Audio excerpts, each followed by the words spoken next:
বাবা আমি থামবো না, আমি আমার যোগ্যতা প্রমাণ করবই। ডার্লিং, আমি তোমার সঙ্গে দেখা করতে চলে এসেছি। আরে, এটা তোমার বস। আরে আমার তো মাথা ফাটিয়ে দিল রে, চল টাকা দে। ও থাম তো, ওভার অ্যাক্টিং বন্ধ কর। তুই নিজেই তো টাকা খেতে এসেছিলি। ও আমার ম্যানেজার। এখানে তো শুরু হওয়ার আগেই চাকরি শেষ হয়ে গেল। ইয়ার অন্তত এই বেচারাকে তুলেও তো দিতে পারতে। বস আছে, না হলে এখনই তোর ভালো মতো শায়েস্তা করে দিতাম। বেবি, আমি আজ দেখা করতে পারবো না। আমার কুকুরটার আজই তার কুকুর সঙ্গিনীর সঙ্গে ব্রেকআপ হয়েছে। এর এখানে তো কুকুরেরও গার্লফ্রেন্ড আছে।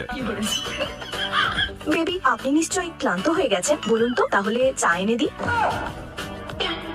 অফিসে ফোন ব্যবহার করা নিষেধ। স্যার, এটা আমার রিজিউম। ঠিক আছে, আমি দেখে নিচ্ছি।